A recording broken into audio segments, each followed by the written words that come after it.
Hi කොහොමද ඔයාලට මං අද අරගෙන ආවේ මං ගොඩක් හිත සතුටින් කරපු වැඩක්. මට හිතුණා රසම රස කෑම වේලක් දෙන්න ඕන කියලා. හැබැයි ඒ ස්පෙෂල් කට්ටියකට. අපිට වගේ හැමෝටම ඕන වෙලාවක කන්න රස කෑම වේලක් හම්බෙන්නේ නැහැනේ. ඉතින් ඒ අසරණ වෙච්ච තවත් කෙනෙක්ගෙන් උදව්වක් බලාපොරොත්තු වෙන් ජීවත් වෙන අසරණ හදවත් වෙනුවෙන් තමයි අපි මේ වැඩේ සූදානම් කරගත්තේ. අපි ලෑස්ති කරගත්තේ fried rice, chicken, chili paste, පරිප්පු, බිත්තර. මේ තියෙන්නේ අපි එදා හදාගත්ත chili paste එක. ඒකත් මාරම රසට ආවා. අපි කන්න ආසම විදිහට තමයි යාළුවටත් අපි හැදුවේ. මේ ලෝකේ තියෙන රසම chili paste recipe වෙන්නේ නැති එක නම් ඇත්තටම මාරම රසයි. මම දැන් කියන විදිහට ඔයාලත් හදලා බලන්න. ඇත්තටම මාරම රසයි. ඉස්සෙල්ලා මම කරන්නේ අමු මිරිස් හීනියට කපා ගන්නවා. ඊට පස්සේ ඒත් එක්කම කරපිංච රම්පේ දෙකම ලෑස්ති කර ගන්නවා. ඊට පස්සේ අපිට ඕන කරනවා සුදු ලූණු ඉඟුරු.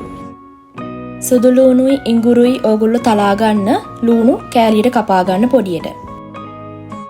ඊට පස්සේ අපිට ඕන කරනවා කූනිස්සෝ. ඒත් එක්කම කෑලි මිරිසුත් ලෑස්ති කර ගන්න ඕනේ. ඒක ලෑස්ති කරගත්තට පස්සේ සෝයා සෝස් පොඩි භාජනයකට දාලා ඒකට ඔයගොල්ලන්ට අවශ්‍ය ප්‍රමාණයට සීනි එකතු කරගන්න ඕනේ. ඊට පස්සේ තාච්චිය හොඳට රත් කරලා පොල් තෙල් දාගන්නවා. පොල් තෙල් ගොඩාක් දාගන්න යන්න එපා. එහෙම වුණොත් chili paste එක ගොඩාක් අර තෙල් ගතියට එන්න බලනවා. ඊට පස්සේ තෙල් ටිකට කූනිසෝ ටික දාලා කූනිසෝ ටික රන්වන් පාට වෙනකන් හොඳට තෙලේ බැද ගන්න ඕනේ. කලින් තලාගත්ත ඉඟුරු සුදු ලූණුයි කූනිසෝ භාගයක් අරගෙන හොඳට බ්ලෙන්ඩර් කරගන්න. හොඳට මේ විදිහට paste එකක් වෙනකන් කූනිස්සෝ ඔක්කොම ටික බ්ලෙන්ඩර් කරගන්න යන්න එපා. අපිට ටිකක් හැපෙන්න තියාගන්න ඕනේ. කෑලි මිරිස් ටික තෙල් ටිකට දාගෙන paste එක ඇඩ් කරගන්න ඕනේ. ඊට පස්සේ හොඳට mix කරගන්න. හොඳට කලවම් කරගන්න ඕනේ. ඊට පස්සේ කපාගත්ත ලූණුයි අමු මිරිසුයි එකතු කරගෙන හොඳට mix කරගන්න. කලින් සෝයා සෝසුයි සීනි එකතු කරලා හදාගත්ත මිශ්‍රණය දැන් දාගන්නවා. ඊට පස්සේ ඉතුරු කරගත්ත කූනිසෝ ටික තක්කාලි සෝස් ඔයාලට කැමති විදිහට එකතු කරගන්න පුළුවන් ඔයාලගේ රස අනුව.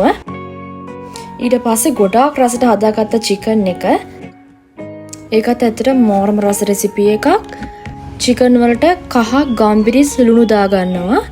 ඊට පස්සේ හොඳට චිකන් එක තම්බ ගන්න ඕනේ. ඒ විදිහට හොඳට තම්බගත්ත චිකන් ටික හොඳට බැද ගන්න ඕනේ.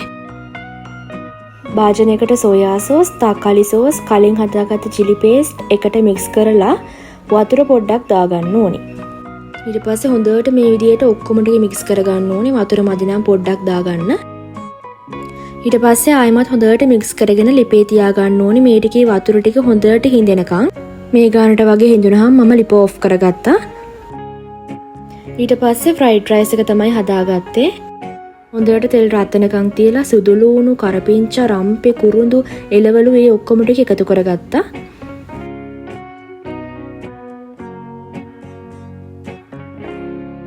ඊට පස්සේ මම වෙනම බටර්, සෝයා සෝස්, ගෙදර හදාගත්ත සුප් කැට ඒ ටික වෙනම එකතු කරගත්තා.